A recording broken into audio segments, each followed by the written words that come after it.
শুনছেন পডকাস্ট মহাভারত, কৃষ্ণ দ্বৈপায়ন ব্যাসকৃত মহাভারত। সারানুবাদ করেছেন রাজশেখর বসু। আমরা রয়েছি এই সারানুবাদের আদি পর্বে, তার অনুক্রমণিকা পর্বসংগ্রহ পর্বাধ্যায়ে। সেখানকার প্রথম দুটো অধ্যায় আমরা সম্পূর্ণ করেছি আগের এপিসোডে। আজকে আসবো আমরা তৃতীয় অধ্যায়ে। আদি পর্বের যে পৌষ্য পর্বাধ্যায় রয়েছে তার তৃতীয় অধ্যায়ের নাম হচ্ছে উতঙ্ক, পৌষ্য ও তক্ষক। শুরু করছি কৃষ্ণ দ্বৈপায়ন ব্যাসকৃত মহাভারত, তার দ্বিতীয় এপিসোড, সারানুবাদ রাজশেখর বসু। আমরা রয়েছি আদি পর্বের অনুক্রমণিকা ও পর্বসংগ্রহ পর্বাধ্যায়ের তৃতীয় অধ্যায়ে।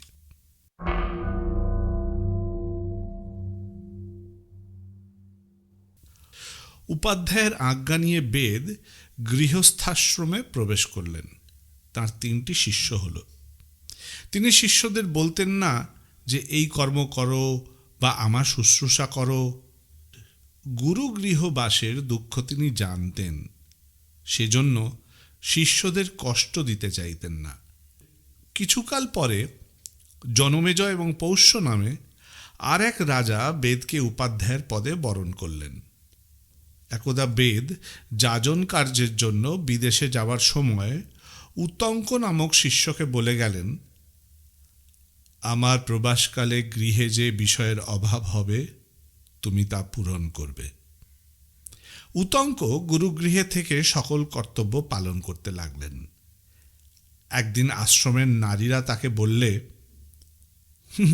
তোমার উপাধ্যায়নী ঋতুমতী হয়েছেন, কিন্তু উপাধ্যায় এখানে নেই।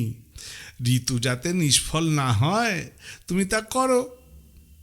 উতঙ্ক উত্তর দিলেন, আমি স্ত্রীলোকের কথা এমন অকার্য করতে পারি না। উপাধ্যায় আমাকে অকার্য করবার আদেশ দেননি। কিছুকাল পরে বেদ ফিরে এলেন এবং সকল বৃত্তান্ত শুনে প্রীত হয়ে বললেন, বৎস উতঙ্ক, আমি তোমার কি প্রিয় সাধন করব বলো? তুমি ধর্মানুসারে আমার সেবা করেছ, আমাদের পরস্পরের প্রীতি বৃদ্ধি পেয়েছে, তোমার সকল কামনা পূর্ণ হবে। এখন তুমি স্বগৃহে যেতে পারো। উতঙ্ক বললেন, আমি বা আপনার কি প্রিয় সাধন করব বলুন? আমি আপনার অভীষ্ট দক্ষিণা দিতে ইচ্ছা করি। বেদ বললেন, বৎস, এখন থাকুক না। কিছুকাল পরে উতঙ্ক পুনর্বার গুরুকে দক্ষিণার কথা জিজ্ঞাসা করলেন। বেদ বললেন, তুমি বহুবার আমাকে দক্ষিণার কথা বলেছ। গৃহ মধ্যে গিয়ে উপাধ্যায়নীকে জিজ্ঞাসা করো কি দিতে হবে। তখন উতঙ্ক গুরুপত্নীর কাছে গিয়ে বললেন, ভগবতী, উপাধ্যায় আমাকে গৃহ গমনের অনুমতি দিয়েছেন। আমি গুরুদক্ষিণা দিয়ে ঋণ মুক্ত হতে চাই। আপনি বলুন কি দক্ষিণা দেব? উপাধ্যায়ের পত্নী বললেন, তুমি রাজা পৌষ্যের কাছে যাও। তাঁর ক্ষত্রিয়া পত্নী যে 2 কুণ্ডল পরেন তাই চেয়ে আনো। 4 দিন পরে পুণ্যক ব্রত হবে।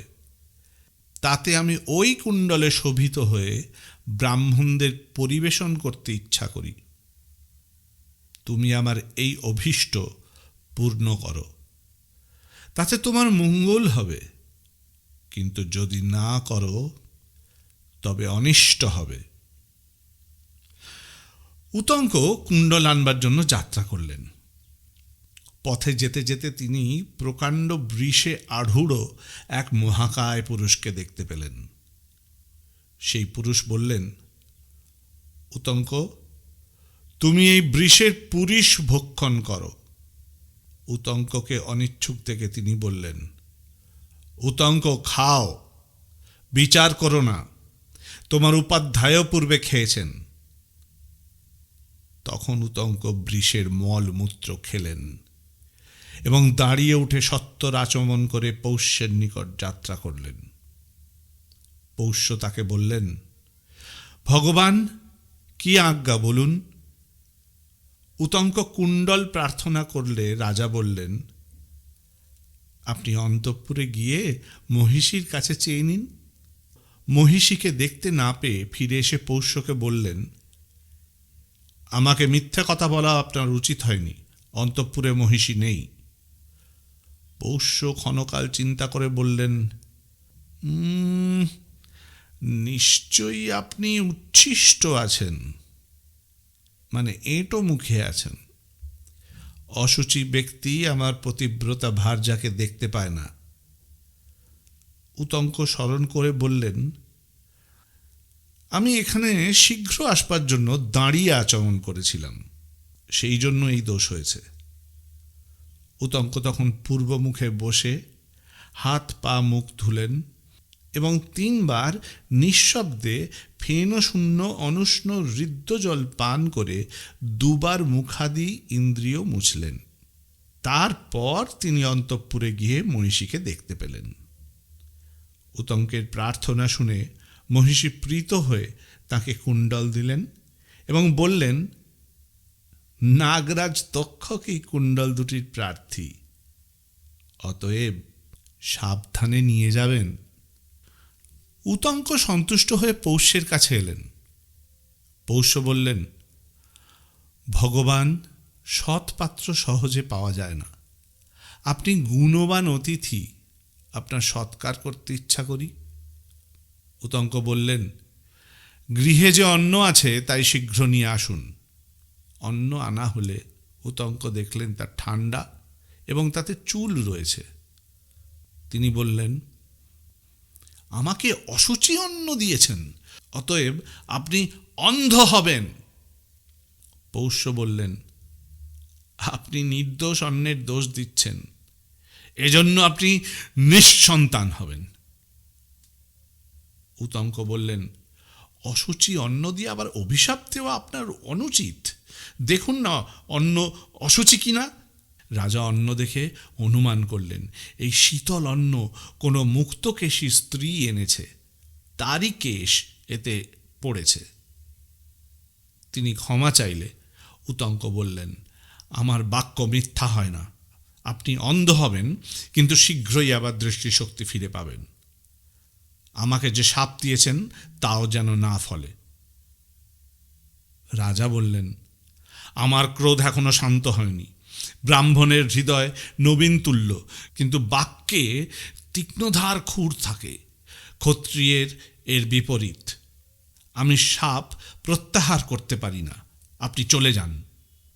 উতঙ্ক বললেন, আপনি অন্যের দোষ স্বীকার করেছেন, অতএব আপনার শাপ ফলবে না।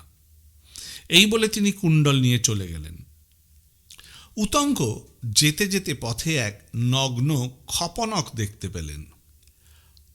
খপনক শব্দটির মানে হচ্ছে দিগম্বর সন্ন্যাসী।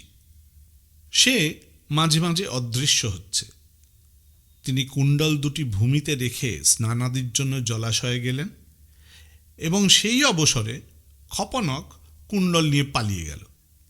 স্নান শেষ করে উতঙ্ক দৌড়ে গিয়ে খপনককে ধরে ফেললেন। সে তখনই তক্ষকের রূপ ধারণ করল এবং সহসা আবির্ভূত এক গর্তে প্রবেশ করে নাগলোকে চলে গেল। উতঙ্ক সেই গর্ত দণ্ডকাষ্ঠ, মানে ব্রহ্মচারীর যে লাঠি থাকে সেইটি দিয়ে খুঁড়ে বড় করবার চেষ্টা করলেন। তাকে ক্লান্ত অকৃতকার্য দেখে ইন্দ্র তার বজ্রকে বললেন, যাও ওই ব্রাহ্মণকে সাহায্য করো। বজ্র দণ্ডকাষ্ঠে অধিষ্ঠান করে গর্তটি বড় করে দিলে।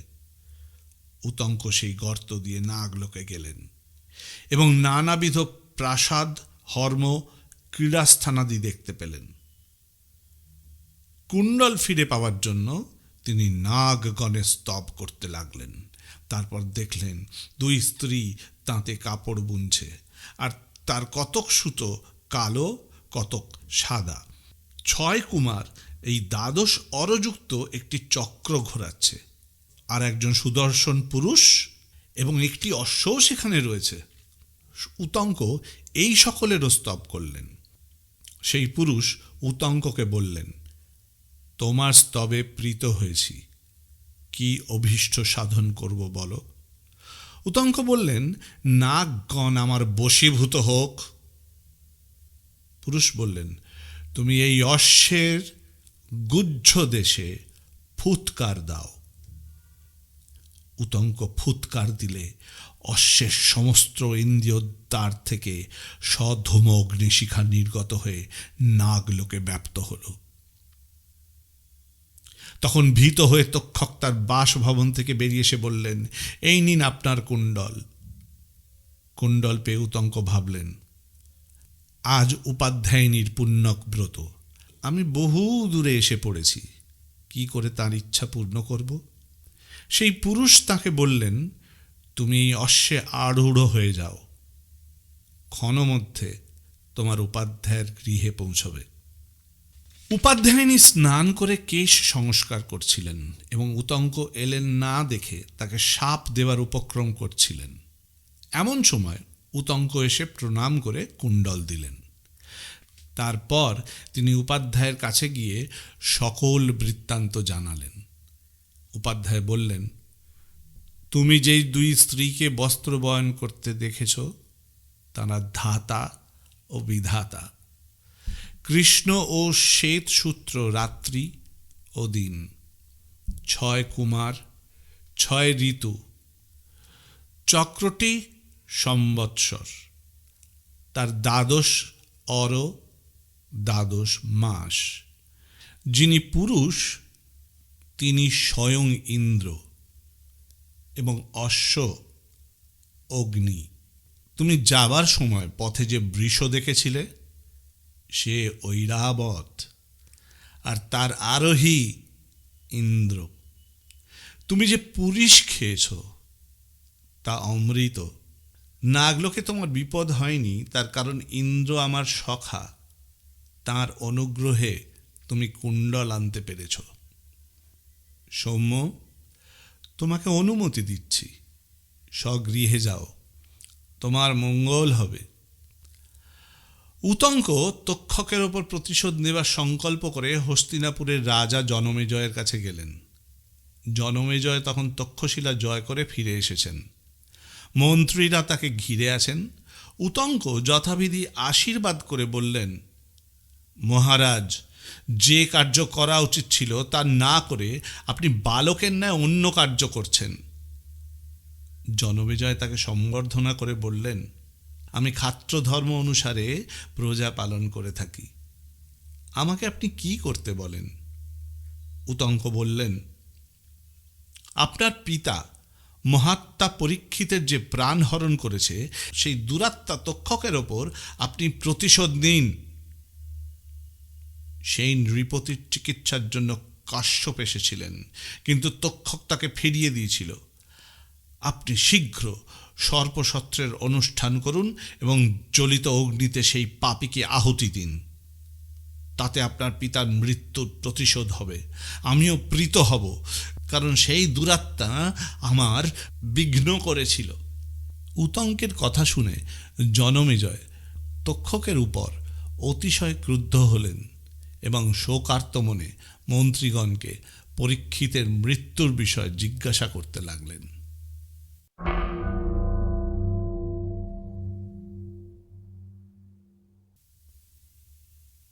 এই ছিল তৃতীয় অধ্যায়, কৃষ্ণ দ্বৈপায়ন ব্যাসকৃত মহাভারতের তৃতীয় অধ্যায়, আদি পর্ব। এরপরেই আসছে পরের এপিসোডে এই আদি পর্বের চতুর্থ অধ্যায়। শুনতে থাকুন কৃষ্ণ দ্বৈপায়ন ব্যাসকৃত মহাভারত, সারানুবাদ রাজশেখর বসু।